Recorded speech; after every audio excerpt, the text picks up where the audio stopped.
A paz do Senhor para todos, aqueles que aqui estão presentes e aqueles que nos assistem pelo Face, também está pelo YouTube? Face e YouTube, os dois canais da igreja. A paz do Senhor e que o Senhor abençoe abundantemente a sua casa e toda a sua família. Vamos curvar nossas cabeças, nós aqui mesmo assentados e vocês aí na sua casa, esteja na sala ou no quarto, assistindo pelo smartphone ou qual for o aparelho utilizado. Vamos abaixar nossas cabeças e unir as nossas orações com milhares e milhares de cristãos que estão neste exato momento cultuando ao nosso Senhor e Salvador Jesus Cristo. Senhor, muito obrigado pelo dia de hoje, pelas maravilhas que Tu tem realizado no meio do Seu povo, pelos livramentos, pelas oportunidades que nós temos, Senhor, de fazer de novo e acertar. Porque todas as vezes que erramos, nós temos um advogado que está à destra, nesse exato momento, intercedendo por nós. Porque não tem outro nome dentre os homens que foi levantado, que se fez digno de receber todo o louvor, toda a honra e toda a glória, através do seu sacrifício na cruz, que derramou o seu sangue em favor de muitos, e assim nos abriu a oportunidade de entrarmos nos seus átrios com louvores e adoração. É em nome de Jesus que se importa que todo o joelho se dobre, que toda a boca confesse, que só Tu és o Senhor, consumador e salvador de nossa alma. Pai, obrigado por esta maravilhosa oportunidade de estar Te engrandecendo, de estar aqui nesta noite deste domingo, o primeiro dia da semana, para Te adorar e render graça, porque a semana foi maravilhosa, Senhor, porque Tu fez presente na vida do Teu povo. E nós acreditamos que esta semana que se inicia hoje também será maravilhosa, porque todos os dias são dias de ações. Todos os dias são dias de bênçãos, porque andamos na Tua presença, não importa onde, mas nós somos cristãos, nós somos Seu servo, povo separado e escolhido para Te adorar. Pai Santo, faça presente neste momento, nesses milhares de lares, nessas centenas de casas que estão nos assistindo, e que a nossa voz e a nossa imagem possa chegar em casas que estejam necessitando que o Teu Espírito entre e mude cenário, mude histórias, mude situações, e lá chegando encontre repouso, e que Tua paz seja dividida sobre essas pessoas. Repousa, Senhor, com Teu Espírito no coração daqueles que anela por dias melhores. E o Teu povo presente neste momento, que Te glorifica, que Te honra, e que Te louva, Te agradece por tudo, em nome de Jesus. Amém. Vamos abrir as nossas Bíblias em Salmo, no seu Salmo 24.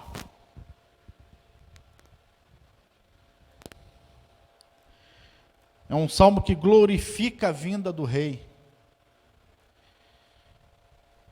Podemos ler?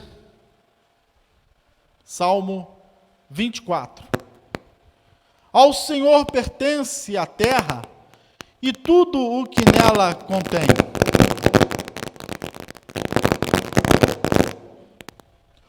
O mundo e os que nele habitam. Fundou-a sobre os mares e sobre as correntes e a estabeleceu.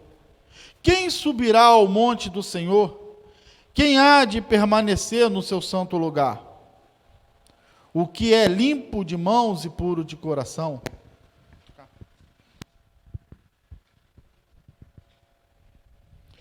O que é limpo de mãos e puro de coração, que não entrega a sua alma à falsidade, nem jura dolosamente. Este obterá do Senhor a bênção e a justiça de Deus, da sua salvação. Tal é a geração dos que o buscam, do que buscam a face do Deus de Jacó.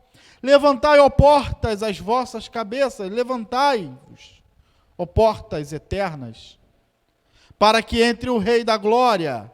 Quem é o Rei da Glória? É o Senhor forte e poderoso, o Senhor poderoso nas batalhas.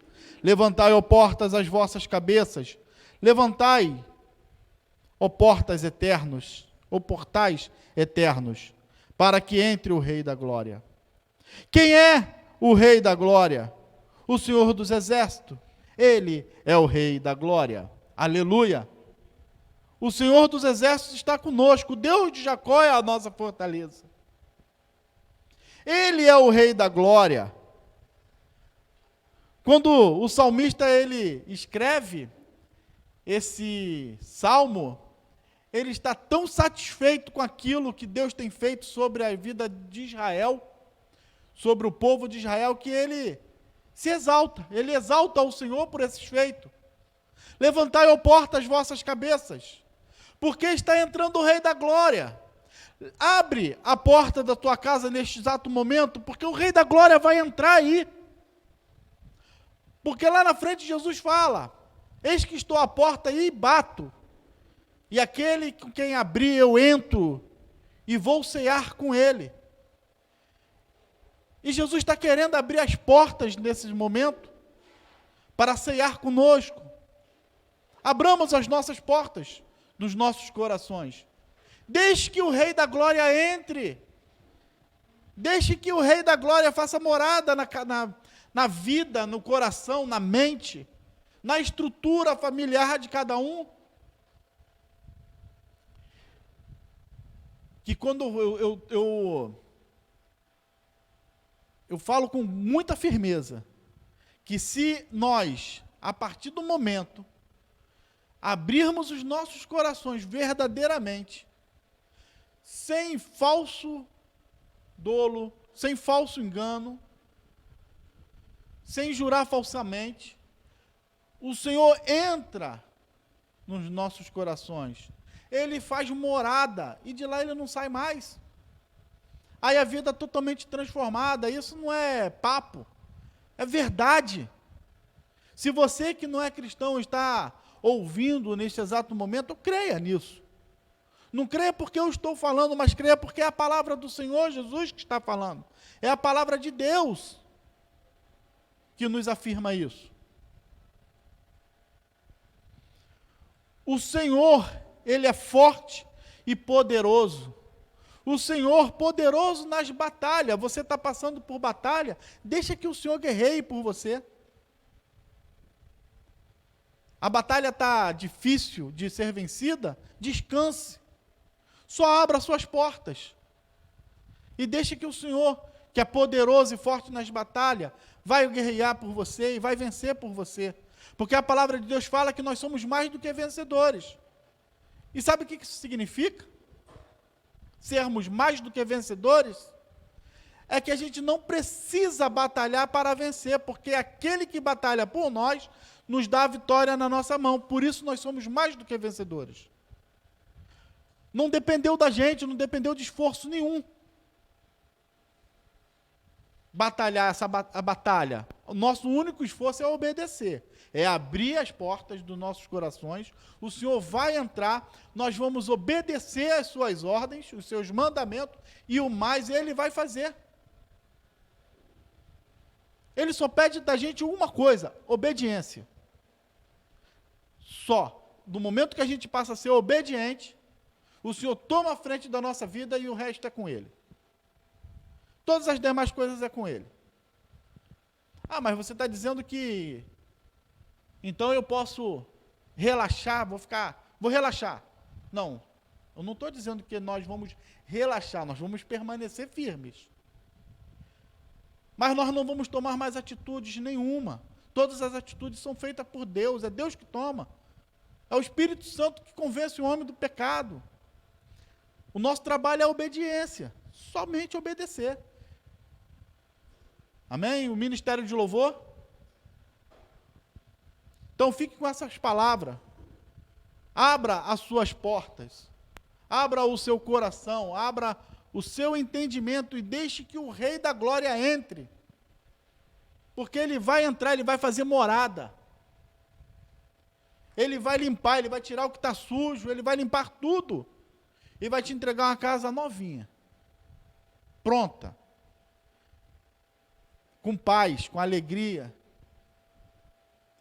E é isso que o salmista está dizendo. O salmista ele se regozijou, porque o Senhor fez diferença em Israel. Naquela época de muitas batalhas, muitas lutas travadas, quando o salmista descansou no Senhor, o Senhor fez. E até que o Senhor fala que Davi, ele é um homem segundo o coração de Deus. Foi quando Davi despertou para isso, que ele precisava entregar no Senhor todas as suas necessidades. Quando ele entregou todas as suas necessidades na mão de Deus, Deus fez. E é assim que nós devemos fazer, entregar todas as nossas necessidades na mão de Deus. Nós temos percebido que muitas pessoas têm se desesperado. Nesse exato momento, muitas pessoas estão procurando suicídio. Estão procurando algo e ela não tem saída, não encontra saída, não encontra paz, mas nós sabemos onde está a verdadeira paz. Está no Senhor dos Exércitos, poderoso. Poderoso nas batalhas. Levantai, ó portas, as vossas cabeças, levantai. Ó portais eternos, para que entre o Rei da Glória. Amém.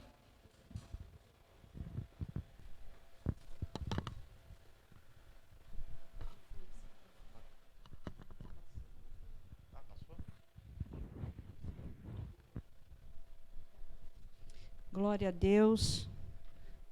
Nós vamos adorar o Senhor. Se você desejar ficar em pé, mas se você quiser continuar sentado também, sinta-se à vontade. Esse lugar onde estamos é o lugar onde habita o Senhor, porque aonde existe um povo que clama, que adora, o Senhor está. E esse primeiro louvor que nós vamos entoar, ele fala que, por causa do pecado, a nossa vida estava em pedaços, mas por causa da graça do Senhor, refeitos somos, né? Fomos refeitos por Ele, e Ele nos libertou.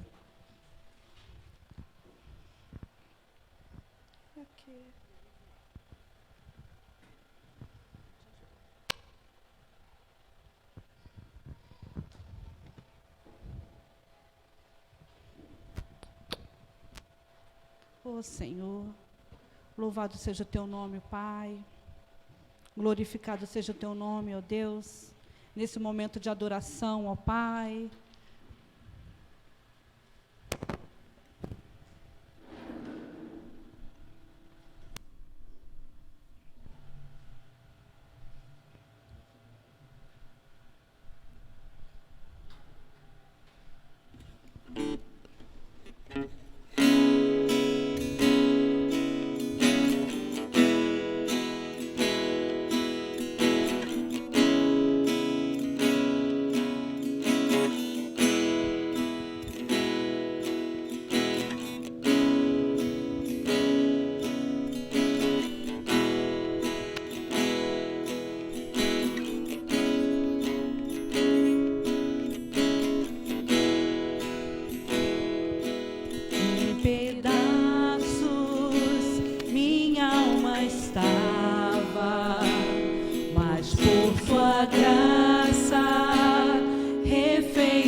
seus olhos de amor, para que eu possa viver.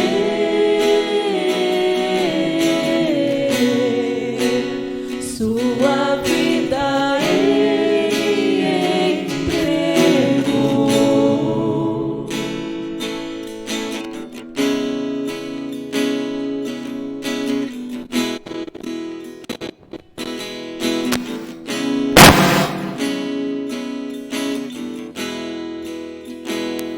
Mesmo com falhas e com fraquezas, o seu tesouro em mim está. Minha vida entrego. Minha vida entrego. Serei teu vaso Pro mundo ver. pro mundo ver o teu poder. Sublime graça, doce o som que salva o pecador. Fui cego e agora posso ver, perdido e me encontrou. Agora posso ver, eu posso ver seus olhos de amor, para que eu possa viver.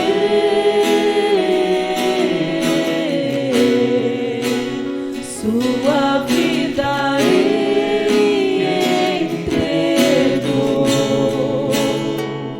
Glórias a Deus. A vida do Senhor, a vida que Ele entregou naquela cruz, tirou a nossa cegueira, né? Nós conseguimos ver hoje, porque o pecado nos impedia de vermos, né? Mas por esse amor de Jesus, por essa entrega, hoje nós conseguimos enxergar.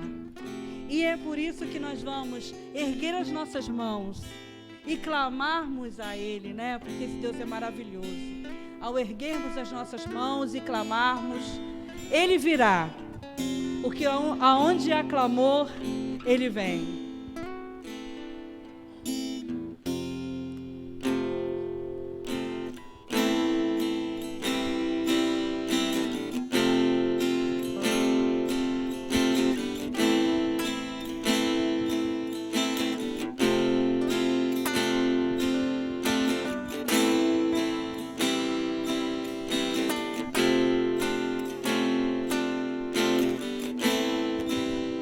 Erguemos as mãos para adorar e clamamos a Ti. Tu virás, nós viemos aqui te adorar, Deus de graça e favor. És Tu, meu Senhor.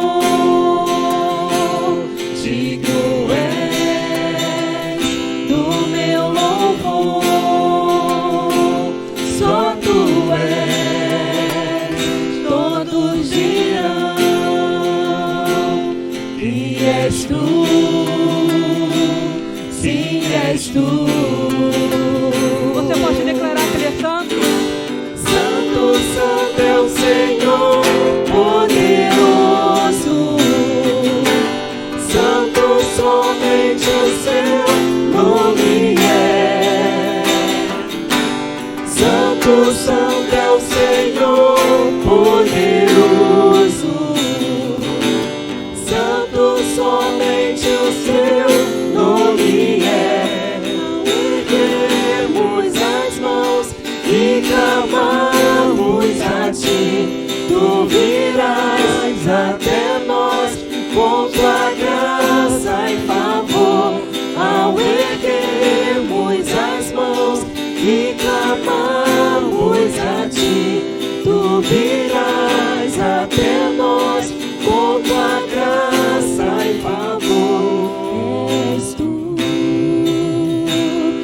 meu Senhor, digno és do meu louvor. Só tu és, todos dirão que és tu, sim, és tu. Santo, santo é o Senhor poderoso, santo somente o seu nome é. Santo, santo é o Senhor poderoso, santo somente o seu nome é. Ao erguermos as mãos e clamamos a ti, tu virás até nós com tua graça e favor. Ao erguermos as mãos e clamamos a ti, tu virás até nós com tua graça e favor. Amém. Amém. Você pode glorificar o nome desse Deus maravilhoso que está aqui neste lugar? Ele é maravilhoso, Ele é poderoso, Ele está aqui.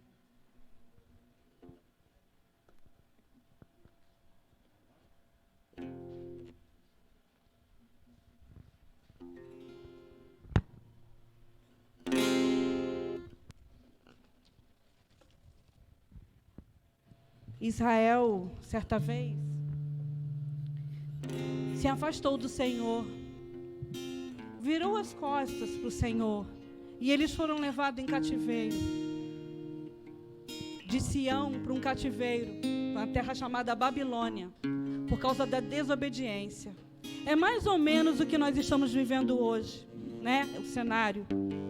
O povo foi levado cativo, e ele teve que clamar, implorar, porque talvez Deus ouvisse o clamor desse povo, né? Talvez Deus ouvisse. E nós vamos clamar nessa noite, porque o Senhor, Ele vai ouvir a nossa voz. Talvez Ele se lembre do bichinho de Jacó, né? Talvez Ele se lembre do bichinho de Jacó.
deixaste de adorar o teu filho que em tantas batalhas te ajudou. Chora Israel, com lamento só. Talvez Deus se lembre do bichinho de Jacó. Chora Israel,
noite te adorar, o Deus vivo que em tantas batalhas te ajudou. Chora Israel, um lamento só. Talvez Deus se lembre do bichinho de Jacó. Chora Israel, chora Israel. Babilônia não é teu lugar. Clama ao teu Deus, Ele te ouvirá. Do inimigo te libertará. Chora Israel, Babilônia não é teu lugar.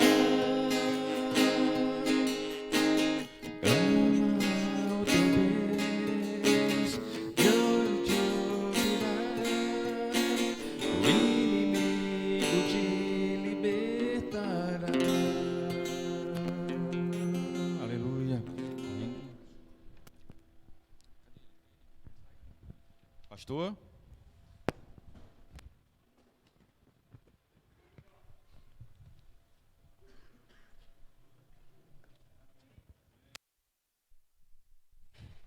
Neste lugar santo que nós instituímos um altar ao Senhor, nós te entregamos, ó Pai, as nossas vidas, nós te entregamos o teu povo nesta noite, para que eles, ó Pai, estejam ouvindo a tua palavra, que vai ser ministrada aqui neste lugar. Que o Senhor possa estar usando o teu filho, o anjo da tua igreja, para transmitir uma palavra vinda do trono de Deus. Fala com ele, Deus, fala com ele, usa a sua boca para falar conosco neste lugar. Em nome de Jesus Cristo, teu filho. Amém, Jesus.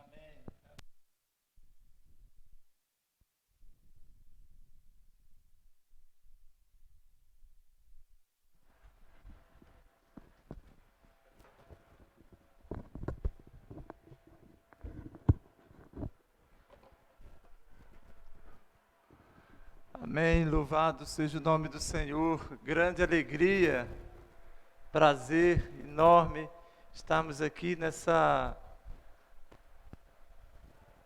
nós chamamos de noite, mas com cara de tarde, né?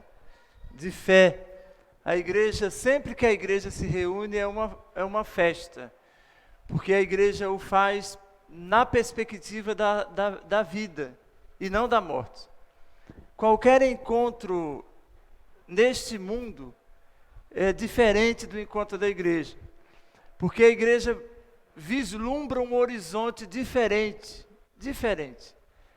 A nossa filosofia, como aprendemos hoje de manhã, é de vida e não de morte. A do mundo é de tristeza, a nossa é de alegria. A do mundo é de derrota. Por mais que se tenha vitórias aqui na terra, o homem moderno vive na perspectiva da derrota. Por quê? Porque ele sabe que ao final ele vai morrer. Quem vive na filosofia de Cristo tem uma outra perspectiva. Ele sabe que ao final ele vai viver. Enquanto o mundo vive pensando, a gente vai morrer mesmo, a igreja vive pensando, haja o que houver, eu vou viver mesmo. Isso muda tudo. Uma coisa é você acordar pensando, haja o que houver, eu estarei com o Senhor. E outra coisa é você ter medo de levar um tiro, uma bala perdida, um acidente, um diagnóstico médico, porque você não tem perspectiva. Isso faz toda a diferença. Paulo disse, aqueles que vivem desta forma, coma e beba e depois morra, porque para você a vida termina aí. Como é bom ser igreja, quando a igreja se reúne é uma festa, porque a igreja celebra a vida, e a vida é Cristo. O apóstolo Paulo, escrevendo a uma das igrejas, a igreja em Filipos, ele disse, para mim, viver é Cristo. Então veja, se eu tenho muito ou se tenho pouco, se vivo na abundância ou na escassez, não tem problema nenhum, porque para a minha vida é Cristo. E eu aprendi a viver contente, satisfeito. Contente não é rindo, dando gargalhada. O contentamento é uma condição que vem de dentro, de contido. Ele diz, eu aprendi a viver contente em toda e qualquer situação. Por isso que a igreja, quando se reúne, é uma festa. Por isso a importância da igreja, de estar na igreja. Por isso a importância da comunhão. Vir à igreja não é como ir a um estádio, vir à igreja não é como ir a uma festa, não é como ir à escola, vir à igreja não é como ir a um compromisso social, a um compromisso de agenda, não é. Vir à igreja ou estar reunido como nós estamos aqui, é celebrando a verdade, a realidade, a existencialidade. Isso faz completa diferença.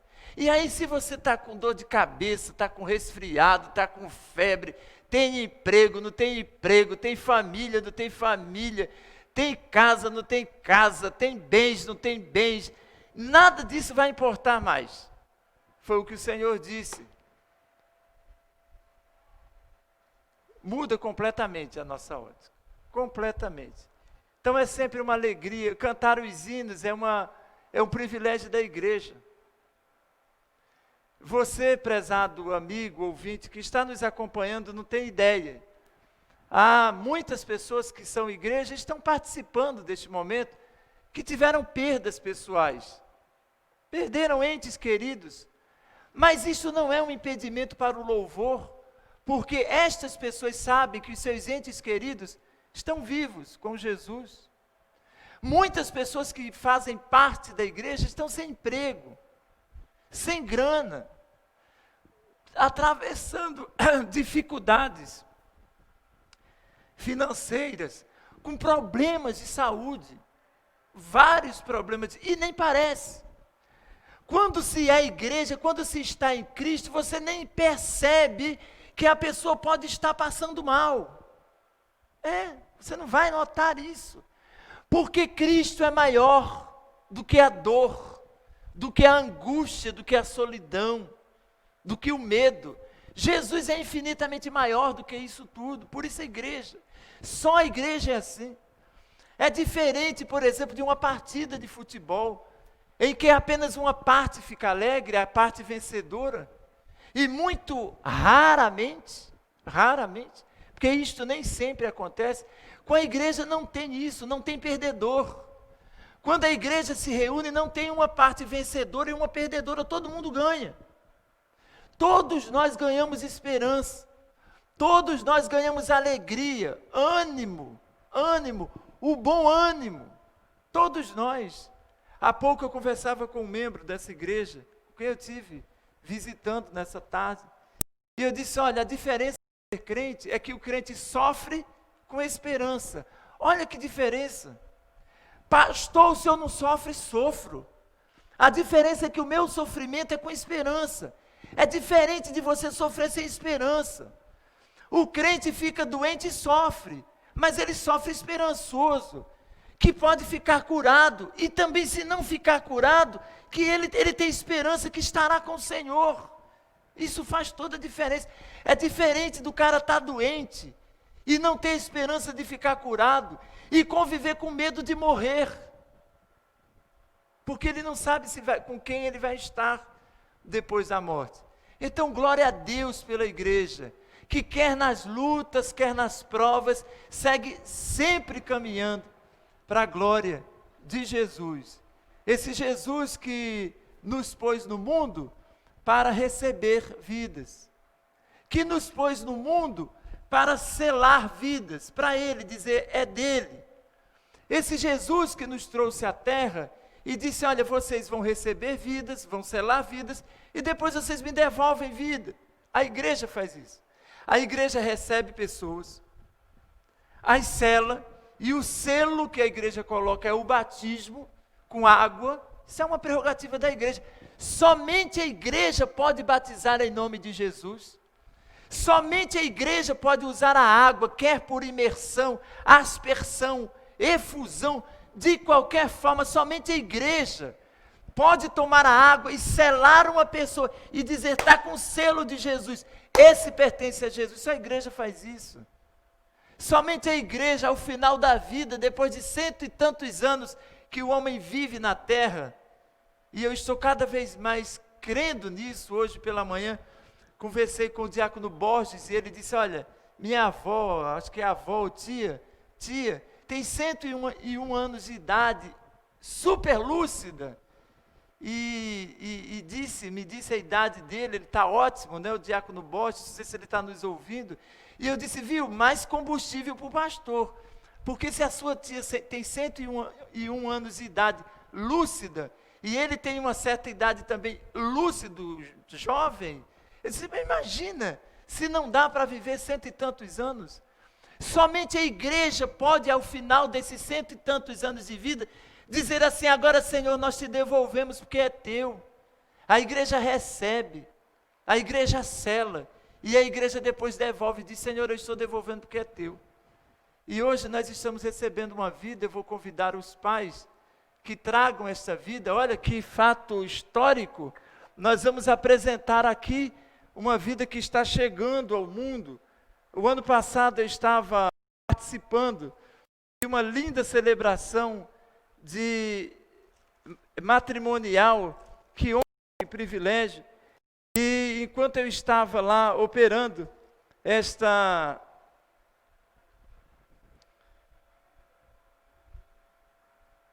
realizando essa celebração, eu estava pensando, graças a Deus, está nascendo mais uma família, e a família está aqui hoje trazendo o fruto deste relacionamento, e aí eles vão ficar aqui, já podem vir, porque daqui a pouco eu vou apresentar. Está todo mundo de máscara, né? O pastor não está de máscara aqui, mas eu não vou chegar próximo, né, o bebezinho, mas você vai conhecer daí de casa. Não sei se vocês estão aparecendo, ou se eles têm que vir para alguma posição melhor. Eu chego mais para cá, Jofer, assim, eles estão aparecendo, tá? Como é o nome? Esther, Estrela. Então, assim, a Esther está aqui, e veja o que é que a palavra do Senhor nos diz.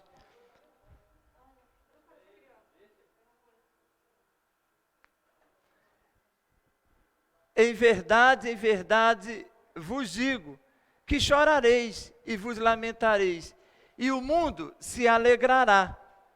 Vós ficareis tristes, mas a vossa tristeza se converterá em alegria. A mulher, quando está para dar à luz, tem tristeza, porque a sua hora é chegada.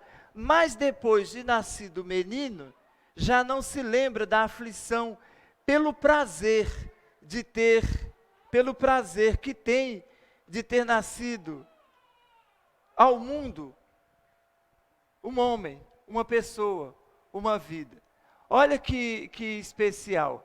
Na igreja, nós temos a alegria de receber as pessoas que nos são dadas pelo Senhor.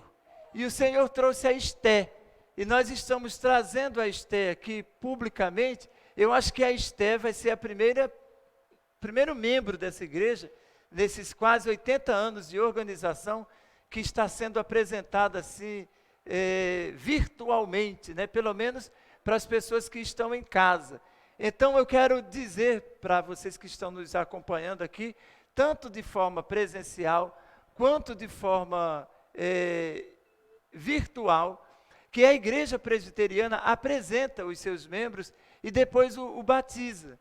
E nós estamos apresentando a Esther, que está chegando à igreja, né? Filha querida dessa igreja, neta querida da Adriana e do Gedaias, filha querida deste casal lindo que está aqui. Foi a primeira vez na minha vida que eu celebrei um casamento duplo, né? 2 casais, né? E aí os frutos estão chegando, e nós queremos apresentar a você, e dizer, Esther, que seja bem-vinda a este mundo. É um mundo que é um mundo de tristeza, lá fora, mas o mundo de Cristo é um mundo de alegria. Seja bem-vinda ao mundo de Jesus.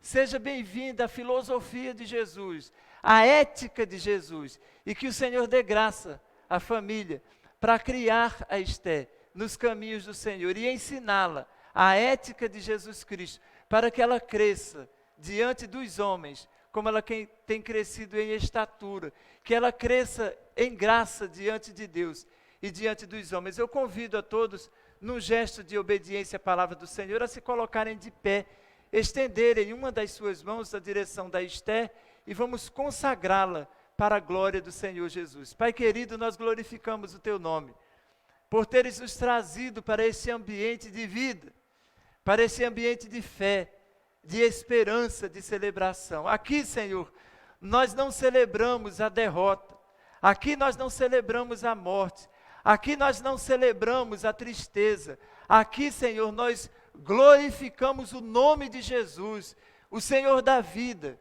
o Senhor da alegria, o Senhor da esperança, o Senhor da vida eterna. E consagramos a Ti, Senhor, a vida preciosa da fé, essa vida, Senhor, que veio do trono de graça, alegrar os nossos corações. Rogamos a Tua bênção sobre a sua vida, sobre os seus pais, sobre a sua família.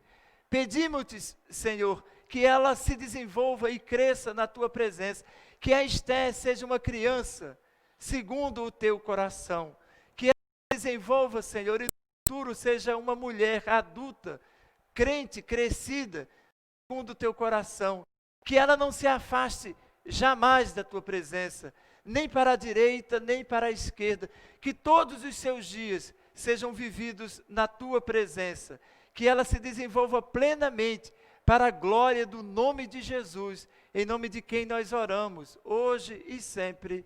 Amém. Amém.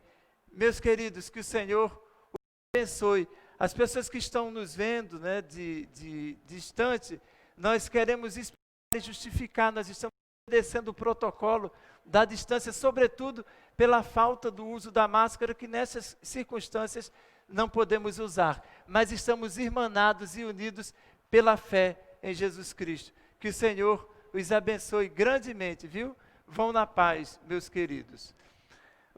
Eu convido você que está aí em casa, ou aqui, que abra a sua Bíblia agora comigo, para lermos a palavra do Senhor.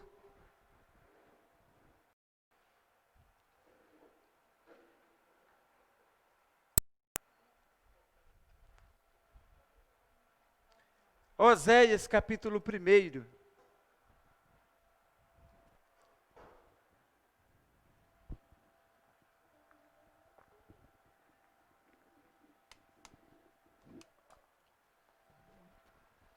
Nós vamos ler apenas um verso desse capítulo de Oséias.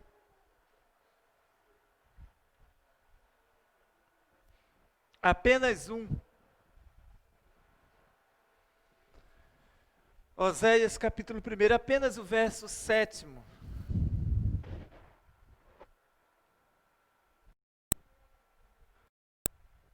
Oséias capítulo 1, apenas o versículo 7.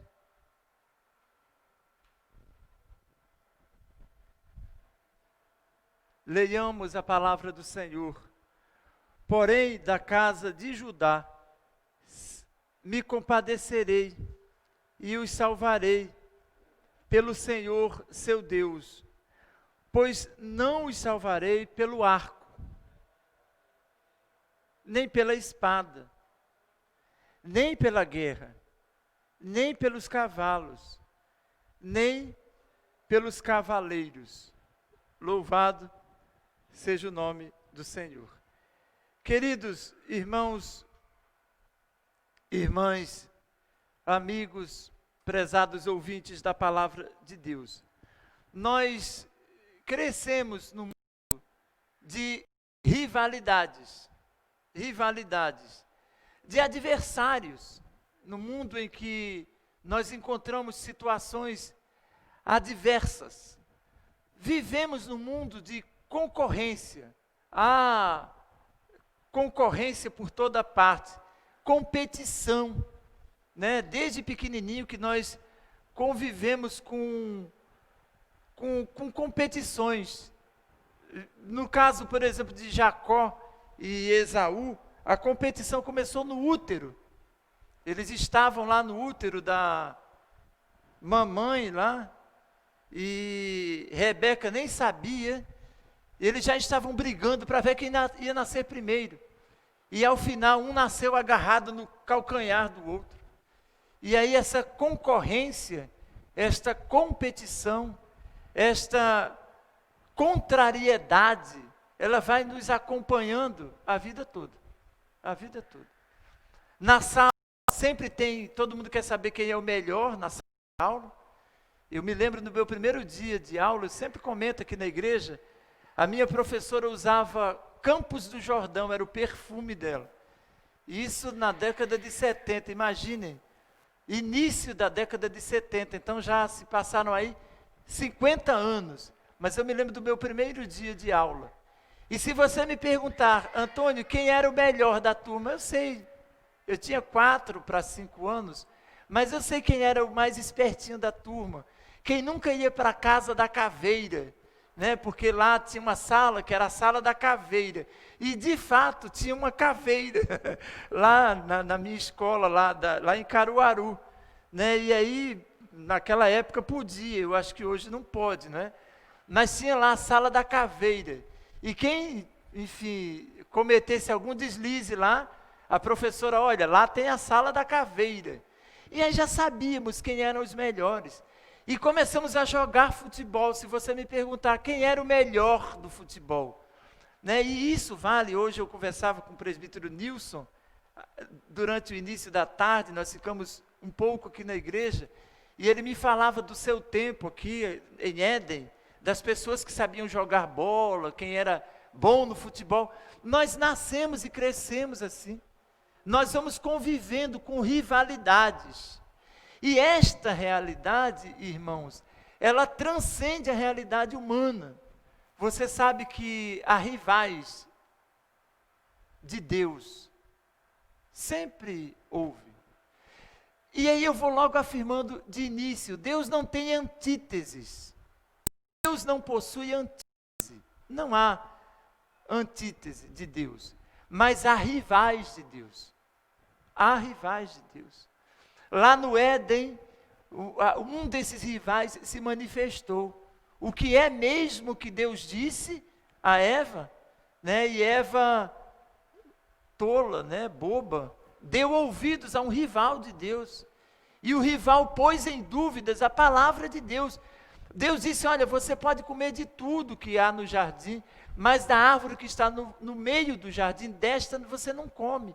E aí o rival foi lá e disse, foi assim que Deus disse, não coma de nenhuma das árvores. E Eva disse, não foi bem assim não. Pois é, porque, sabe, se você comer, você vai ser como Deus. Ou você vai ser como Deus. Eu vou falar nesta noite sobre os rivais de Deus. E talvez eles estejam tão próximos de você que você nem possa imaginar. Nem possa imaginar. Mas eles estão muitas vezes dentro de nós. E desde então que nós estamos sendo perseguidos por isso. Em alguns casos nós chamamos isso de idolatria. Mas dizer no século 21 e pregar que é algo quase impossível não fazer, né? É quase impossível não pregar sobre idolatria. Falar sobre isso no século 21 é difícil, porque o homem do século 21 nem sabe o que é idolatria. Eu estou diminuindo a importância de ninguém. Tenho ouvido de muitos pastores, inclusive líderes religiosos, discursos sobre a idolatria, mas de forma absolutamente equivocada. Absolutamente equivocada. Então eu preferi substituir a palavra idolatria por rivalidade, porque aí fica mais fácil. Se ao invés de você dizer para as pessoas que a idolatria é um pecado, se você disser que a rivalidade é pecado, fica mais fácil. Porque esse é um problema sério que nós estamos vivendo. A idolatria é um pecado da carne. Paulo, escrevendo a uma das igrejas, a igreja na Galácia, ele disse que as obras da carne são prostituição, impureza, lascívia, e aí ele coloca lá, idolatria. A idolatria é uma obra da carne, isso é do ser humano. O ser humano, ele sente desejo de criar rivais para Deus. E isto fazemos naturalmente. O rival de Deus pode ser o cônjuge. E muitas vezes fica rivalizando com Deus. Muitas vezes de um lado está Deus e do outro o cônjuge. E aí você precisa decidir se você vai ficar com Deus ou se vai ficar com o cônjuge. O próprio Jesus disse isto. Pode ser que você chegue a esse momento. Muitas vezes o rival é um filho. Pode ser o filho. Muitas vezes você terá que decidir se você vai seguir a Deus ou se vai se devotar ao filho. Muitas vezes esse rival de Deus pode ser a sua carreira acadêmica.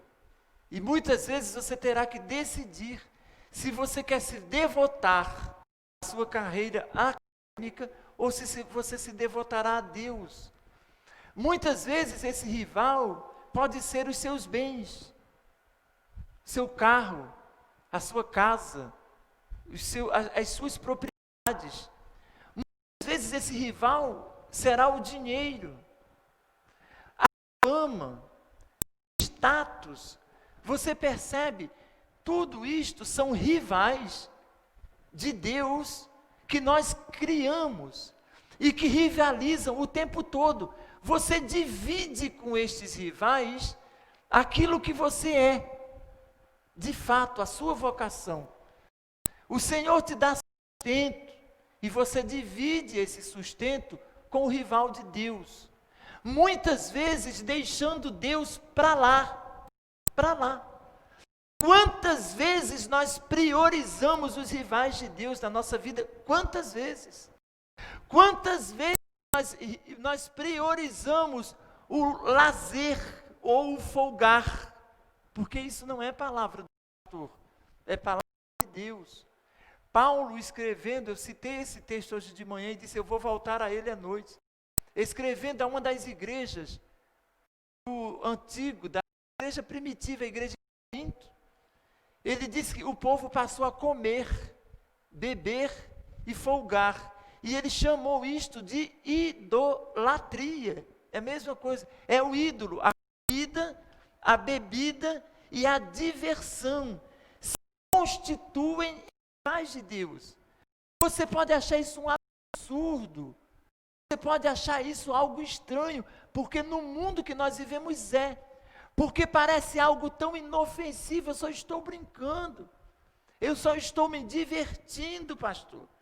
Eu só estou comendo e bebendo. E não há pecado na comida. Não há pecado na bebida. Não há pecado em comer, beber e folgar. Mas veja, nós nos devotamos a essas coisas. Aí começa a virar pecado. Porque aí se constitui o nosso ídolo. Não há pecado em você amar profundamente o seu cônjuge. Não há pecado, pelo contrário.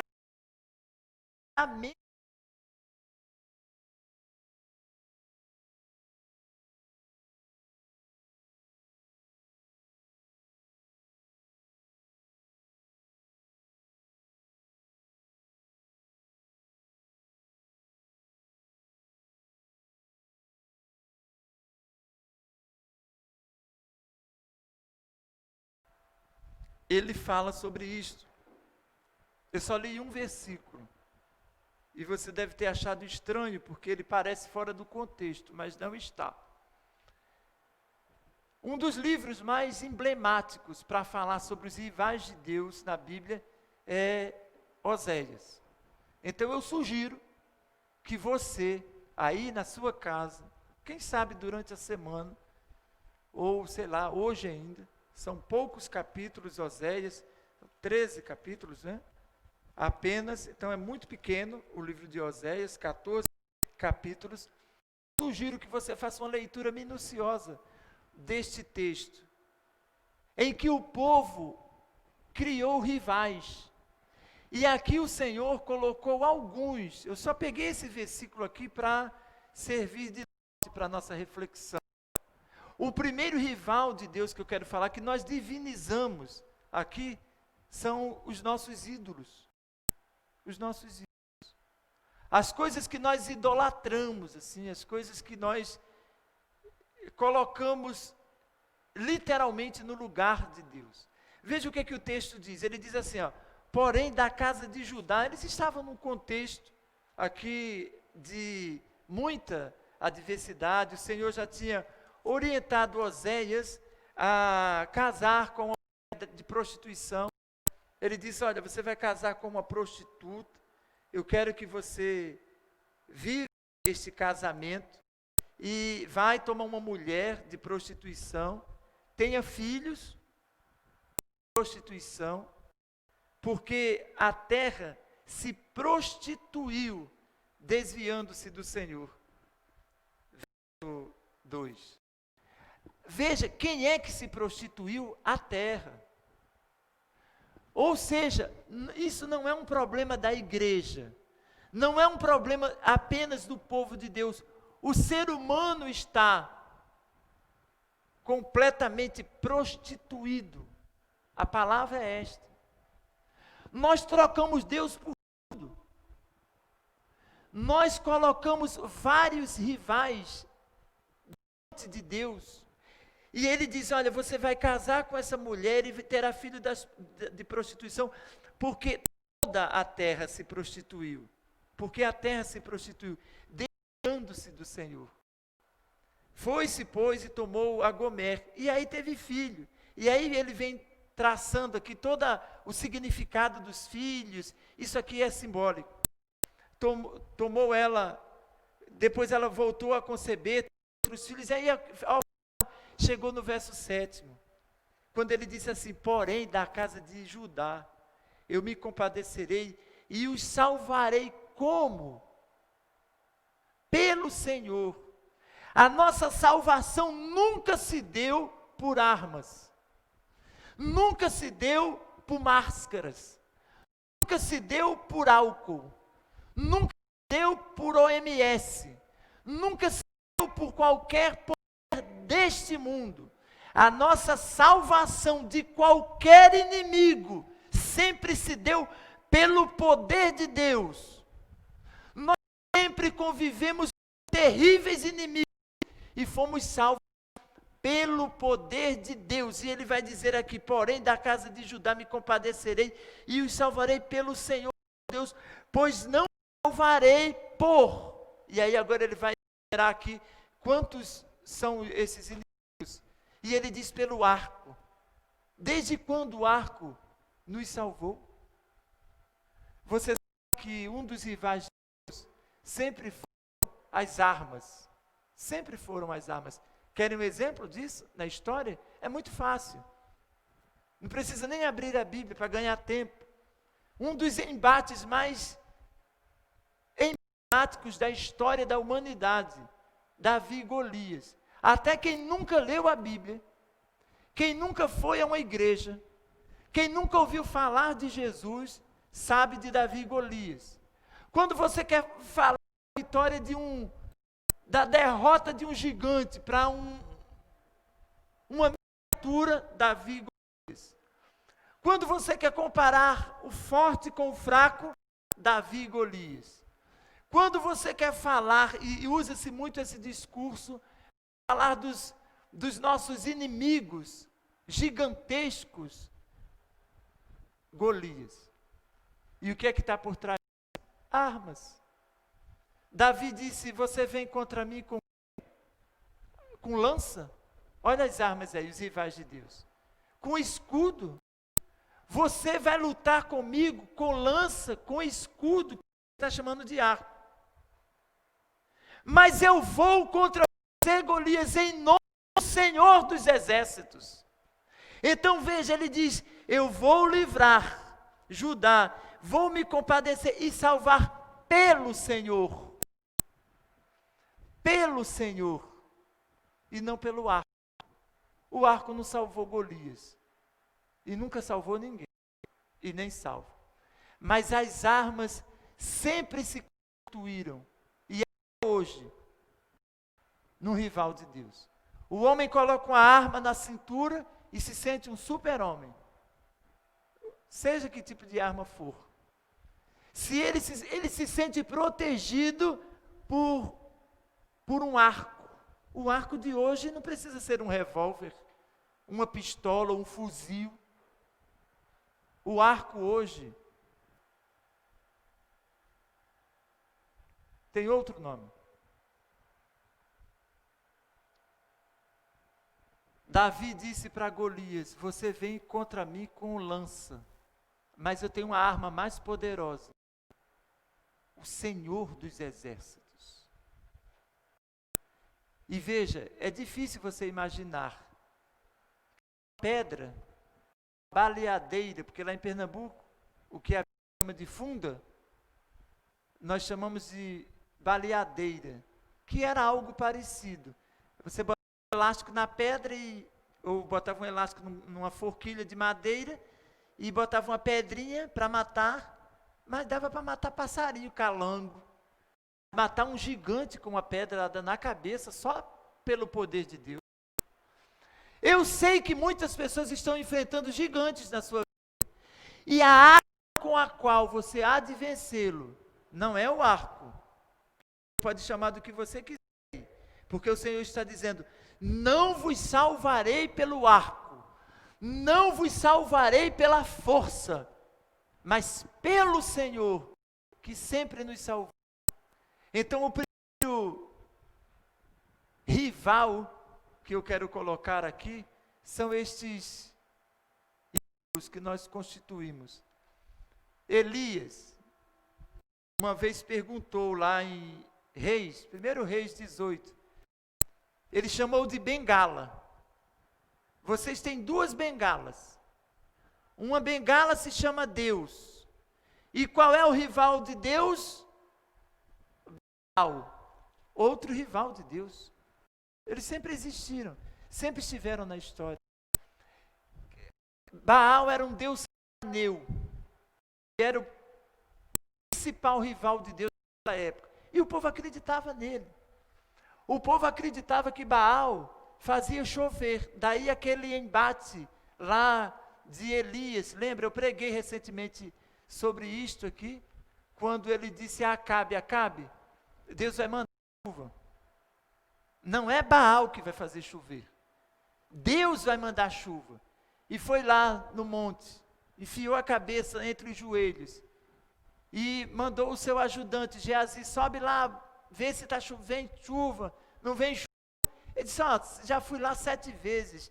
Ele disse, agora eu estou vendo uma nuvem pequena. É do tamanho da palma da mão de um homem.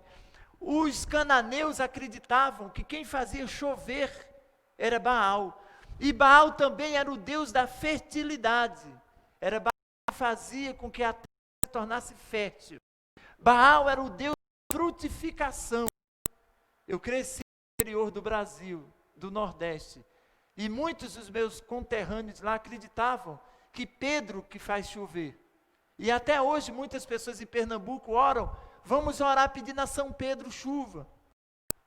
Vamos orar pedindo a São José, porque lá o dia de José é o dia de plantar o milho. O é casamento em Pernambuco, fala com Santo Antônio, que ele arruma casamento. E pede a Pedro chuva, pede a Antônio casamento. Cada um tem os seus rivais de Deus. Os cananeus tinham Baal. E aí Elias disse, vocês estão com 2 bengalas. Em uma vocês se apoiam é Deus, e na outra Baal. Agora decidam, Elias disse, decidam, se vocês querem, qual das 2 bengalas vocês querem usar. Não é possível usar as 2 bengalas, ou outra. Deus não admite, Deus não tolera rivais. Ele não admite rivais. Então Elias se chamou a todo o povo e disse: até quando cochearei dois pensamentos? Se é o Senhor, se o Senhor é Deus, seguiu. Se é Deus, vai com ele. Se é Baal, seguiu. Porém o povo nada respondeu. Quem você quer? Deus ou Baal?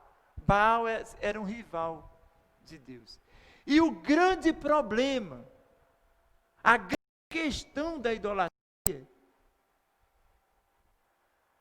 o fundamento da idolatria, é que a idolatria quebra, presta atenção, é muito sério, e isto não será tolerado por Deus.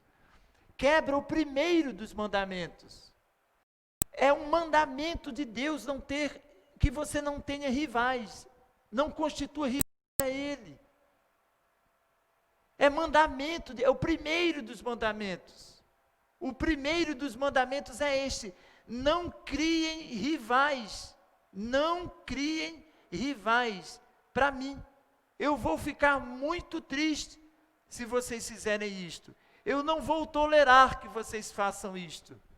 Deus não tolera rivais. Deus não tolera rivais. Bastante conhecido o texto.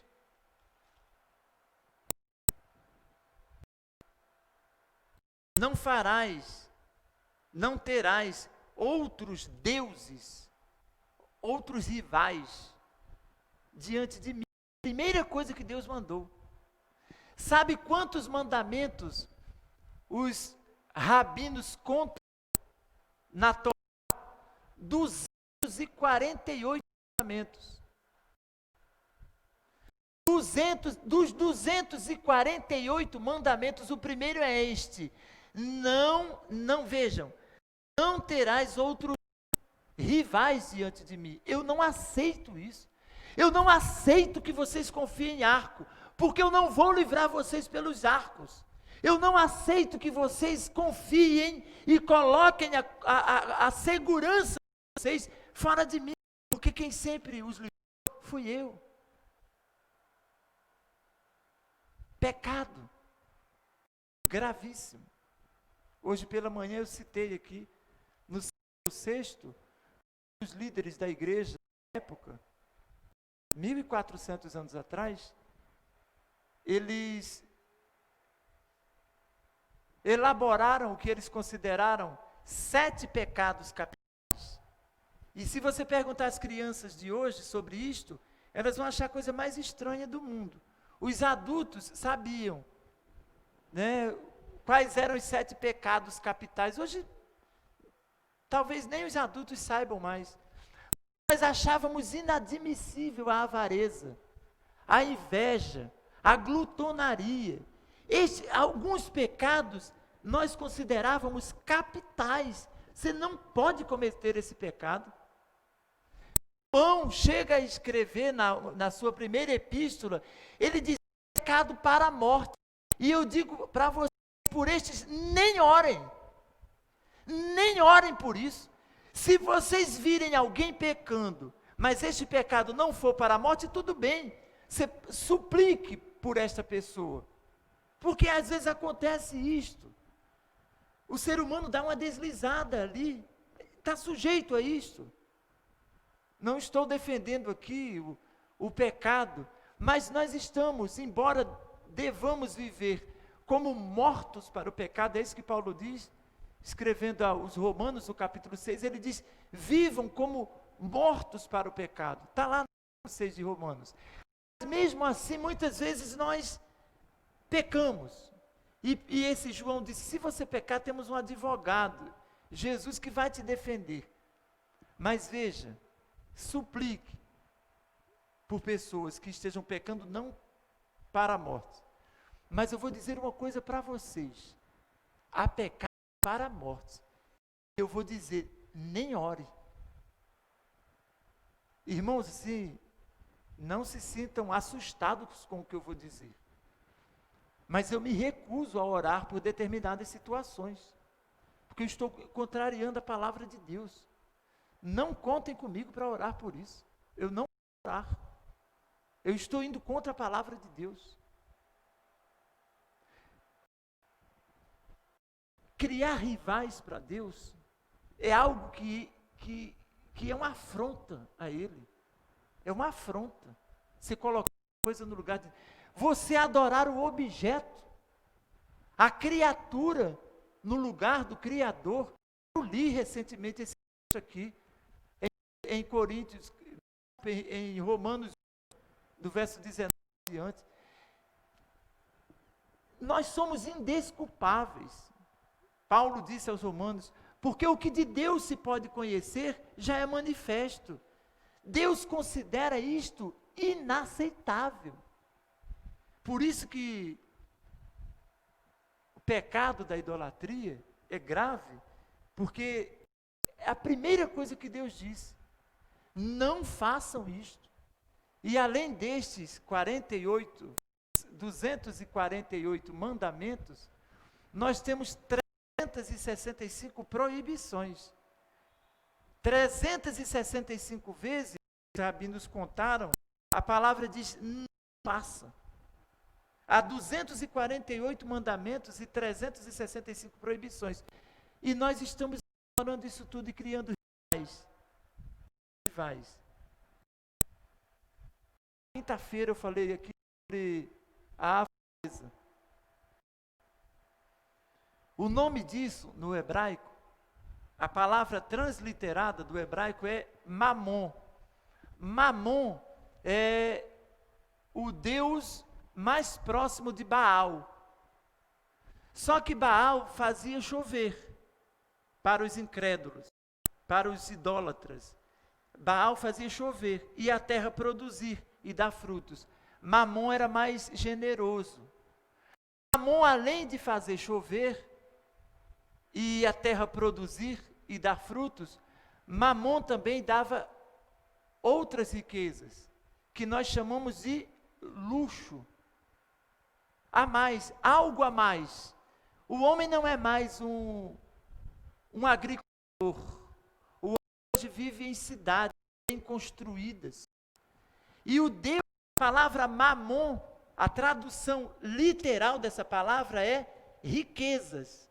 Não é nem dinheiro, é riquezas. E olhem como nós estamos ricos. Olha aí os rivais de Deus. Esse mundo materializado que nós vivemos, todas estas riquezas, que não há pecado em você usar, todas as coisas devem ser usadas para a glória de Deus, mas nós as constituímos rivais, e isto tem rivalizado com Deus, e esvaziado o lugar de adoração, isto tem esvaziado o meu coração da presença de Deus. Não há espaço no meu coração para Deus, porque o meu coração está tomado pelo desejo, pelas riquezas desse mundo, a ambição, a cobiça. Um dos que nós considerávamos pecados capitais deixou de ser pecado. Hoje pecado é não cobiçar. No mundo que nós estamos vivendo, hoje o pecado é não cobiçar. É não ter ambição. Trágico isso.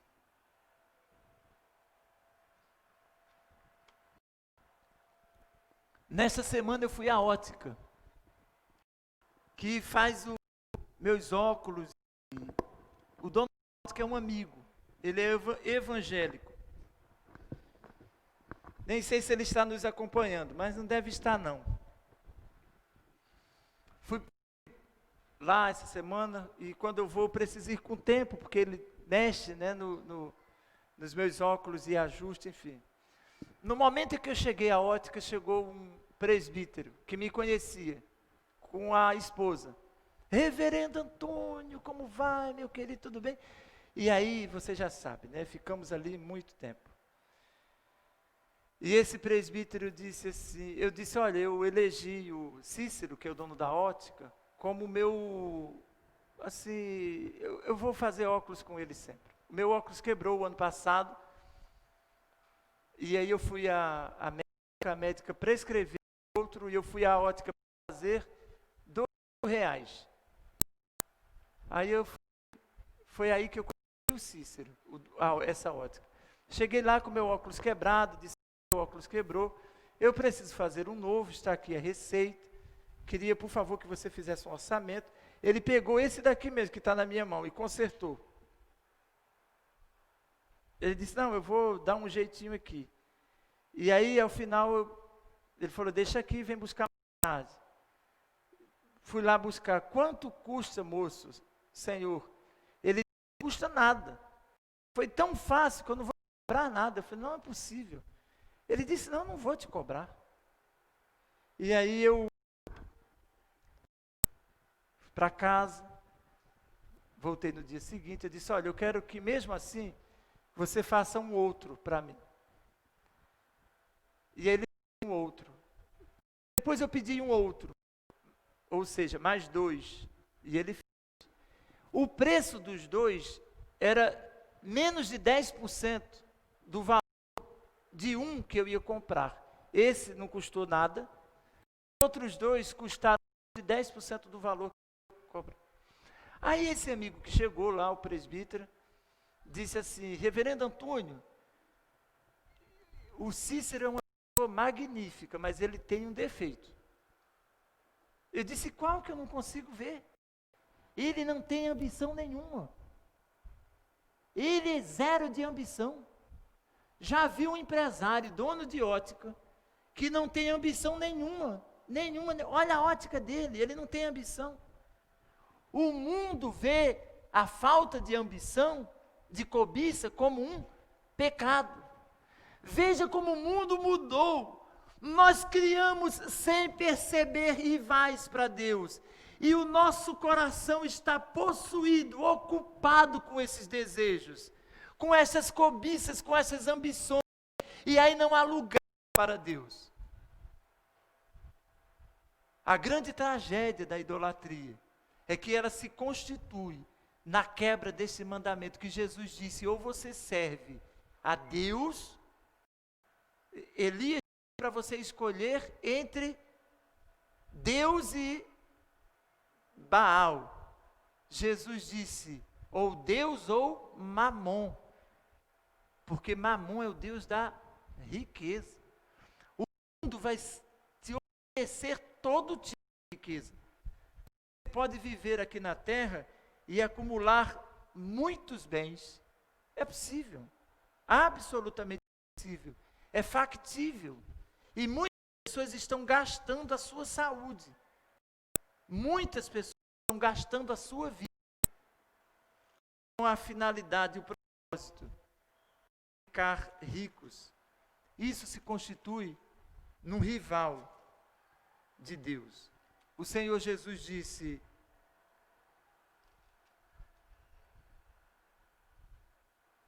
vocês decidam o que é que vocês querem, ou Deus ou Mamon, ou se você preferir, dependendo da sua tradução, não sei qual é a que você tem aí na sua casa, ninguém pode servir a 2 senhores. Jesus está chamando Mamon de Senhor, e é, porque ele manda, controla os nossos desejos. Você não pode servir a 2 senhores, porque ou há de aborrecer-se de um e amar o outro, ou se devotará a um e desprezará o outro. Não podeis servir a Deus e às riquezas, ou em alguns textos, e a Mamon. Outro rival de Deus. Nós sempre achamos que quando se fala de idolatria, nós sempre pensamos nos deuses desse mundo, né? Baal, nós sempre pensamos em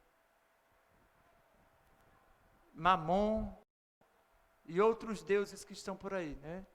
Os gregos tinham e têm deuses para tudo. Tem o deus da chuva, Deus do sol, o Deus do calor, o Deus do frio, tem Deus para tudo. Deus da fertilidade, não é? O mundo que nós estamos vivendo é assim também. Mas veja, ele diz assim: eu os salvarei pelo Senhor,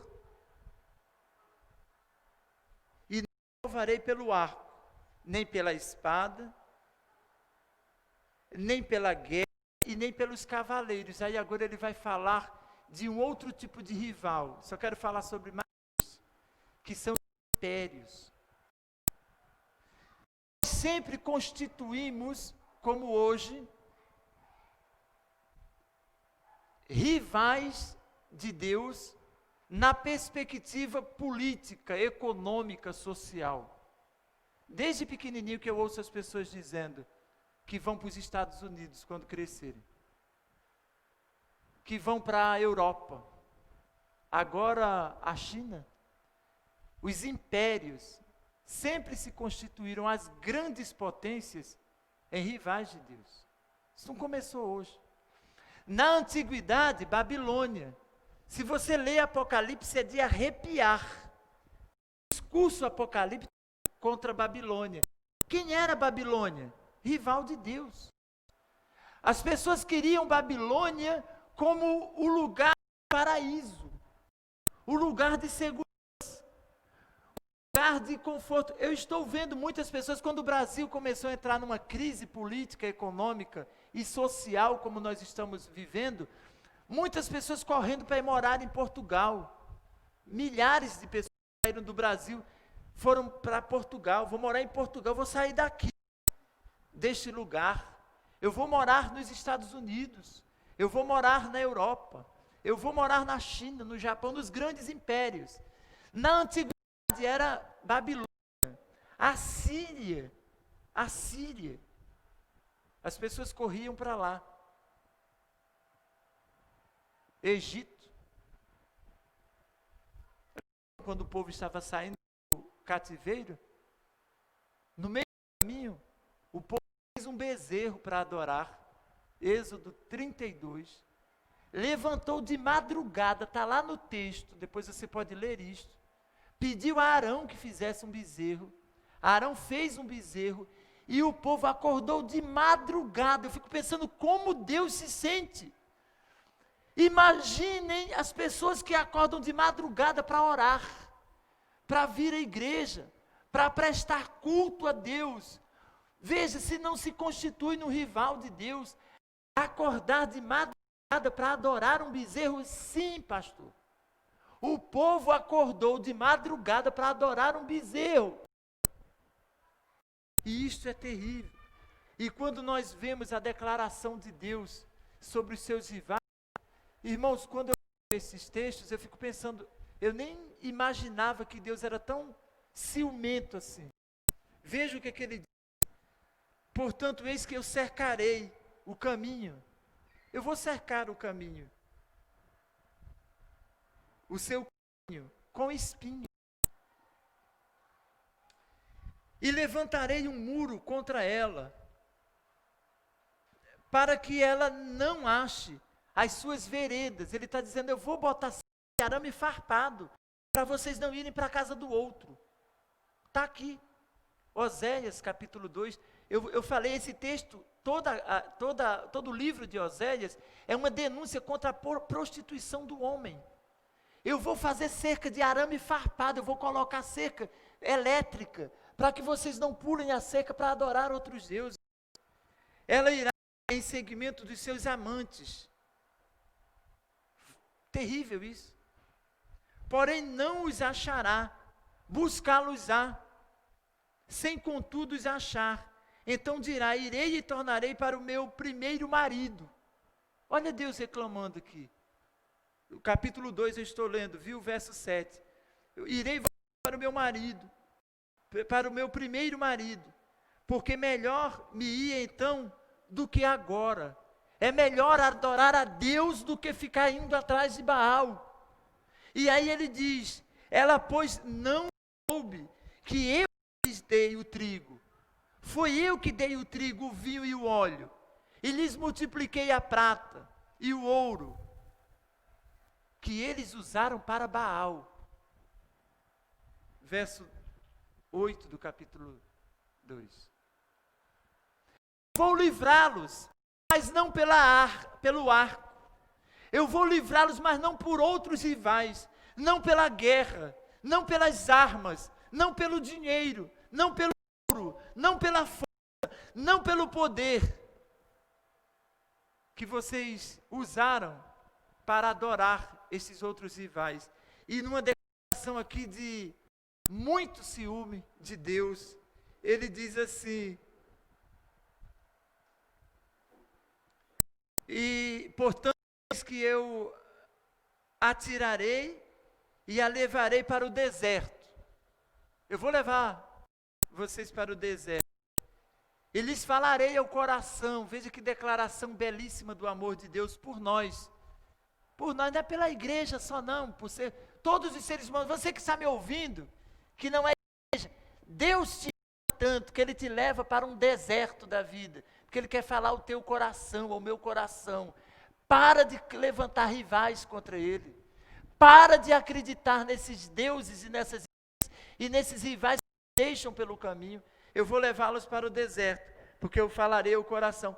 E lhes darei as suas vinhas e o vale de Acor por porta de esperança. Porta de esperança. Será ela obsequiosa, como nos dias da sua cidade.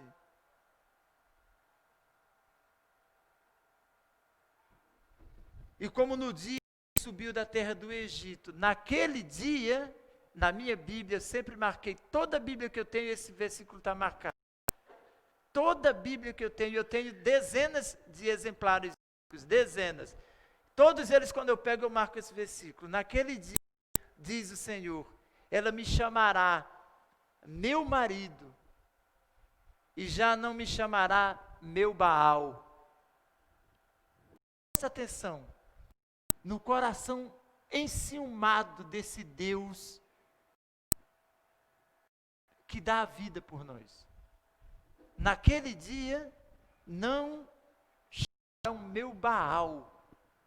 Pensando como é que Deus estava se sentindo.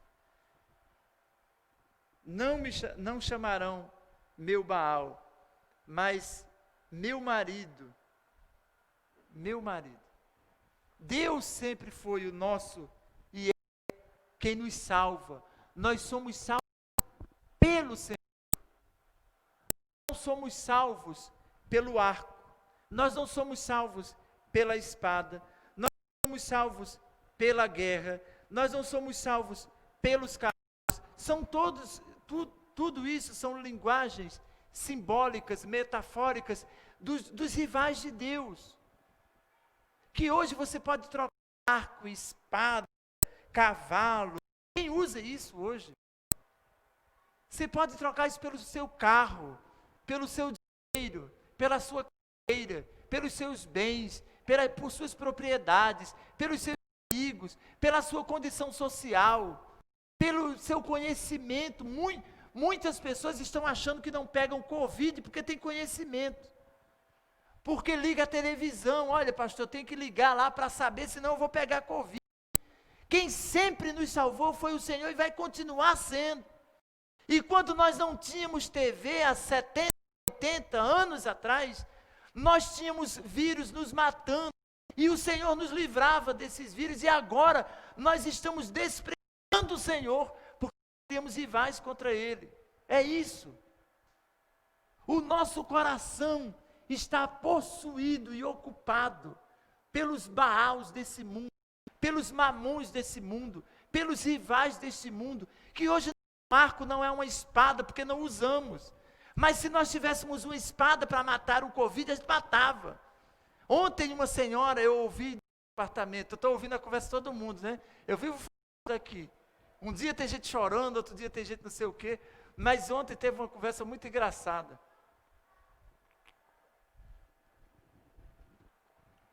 As vizinhas estavam lá conversando, e elas não estavam se importando de ninguém. Eu ouvi porque uma estava numa varanda, a outra na outra, pedindo emprestado a espada de São Jorge da outra. Falou, olha, tua espada de São Jorge, pega um para botar aqui para proteger minha casa também. Então tem gente que se protege com espada de São Jorge. Tem gente que se protege com a TV Globo. Sei lá, com a mídia em geral. E o Senhor está dizendo, nenhum desses rivais nunca salvou vocês e nem vai salvar. Quem há de salvá-los do Covid-19, de todos os fungos e bactérias, de todos os vírus que atormentam a humanidade, é o Senhor dos Exércitos. É o Deus Todo-Poderoso. A minha mensagem nesta noite é para que você atente para aqueles rivais que você está constituindo e está levantando em relação a Deus. Ele é que te salva. Pastor, então o senhor está dizendo para não tomar nenhuma medida, não.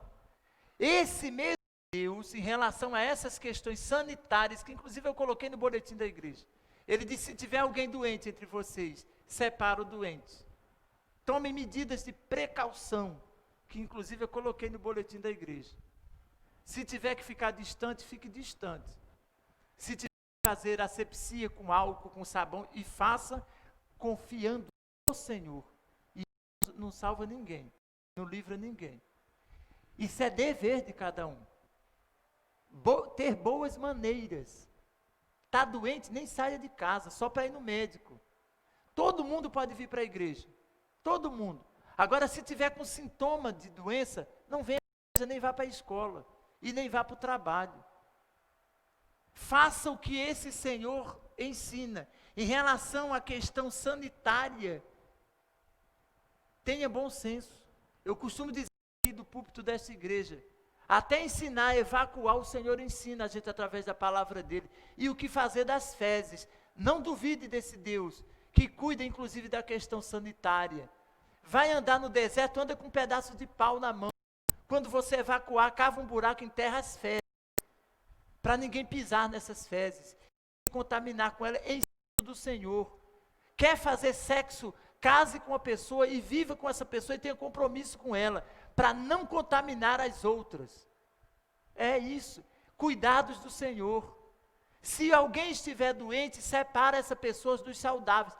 Palavra do Senhor, não é palavra do homem, não. É dever de cada um. Ter boas maneiras. Mas pelo amor de Deus, não coloca rival, não. Não confia nos rivais de Deus, não. Confia no Senhor de todo o teu coração. E se precisar, você usa os recursos que Ele mesmo tem levantado para a glória do seu nome. Que o Senhor te abençoe e convença o seu coração do que a palavra dele está nos dizendo nesta noite. Eu os salvarei, diz o Senhor.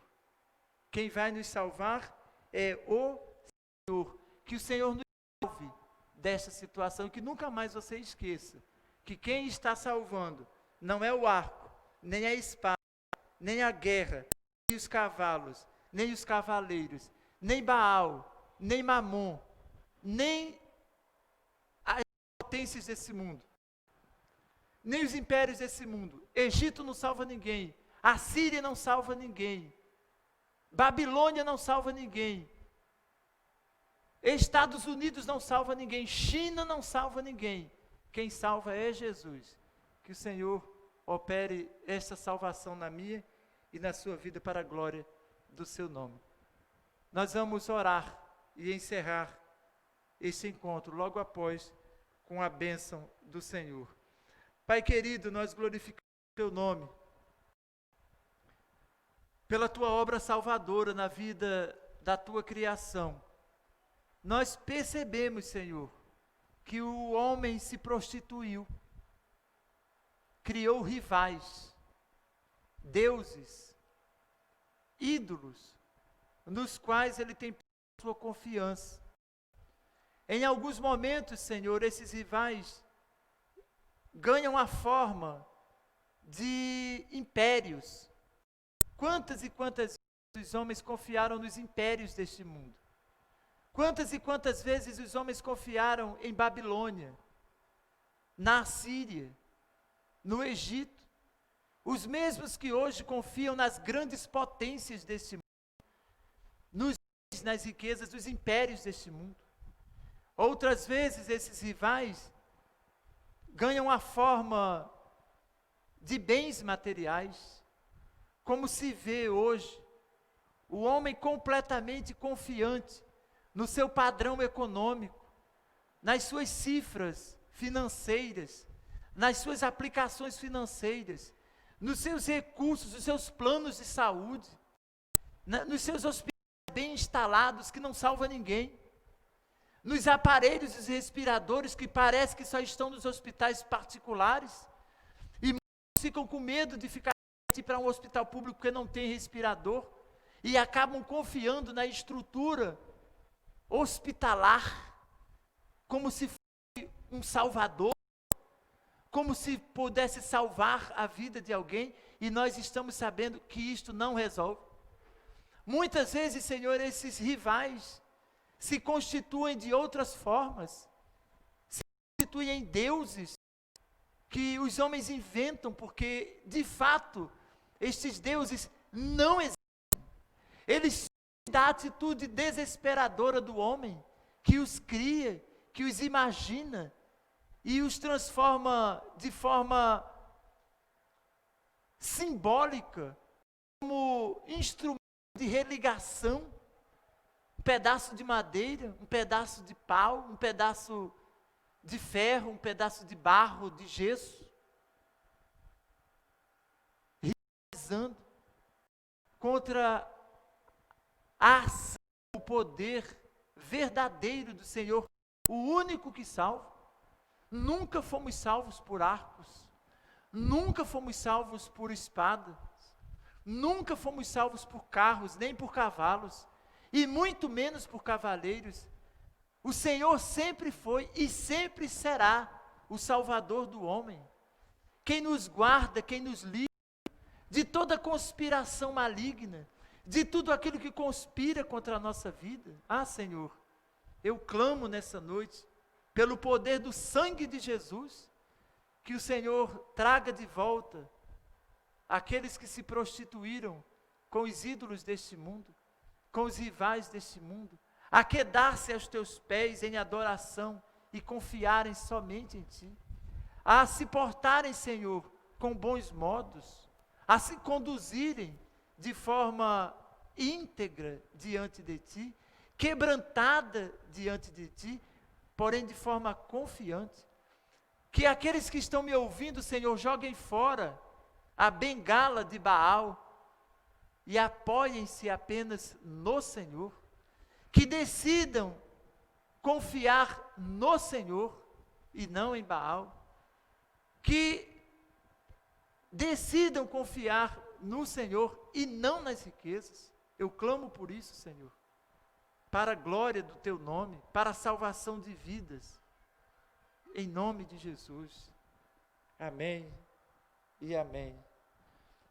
E agora, queridos, permaneçam em paz, que a graça do nosso Senhor e Salvador Jesus Cristo, que o amor eterno de Deus, o nosso Pai, que a comunhão, as consolações, o fruto do Espírito Santo repousem, irmãos, irmãs, amigos, ouvintes da palavra de Deus, sobre cada um de vós, e assim permaneçam, desde agora e para sempre.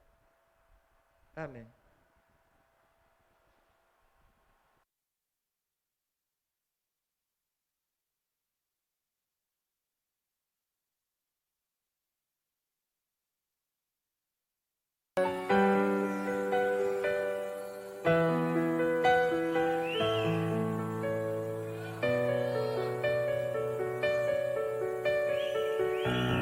Os homens e seus espelhos mágicos,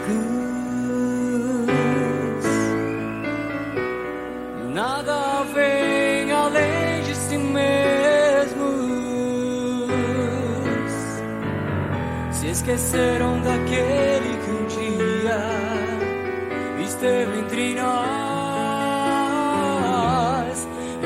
e que veio cumprir segundo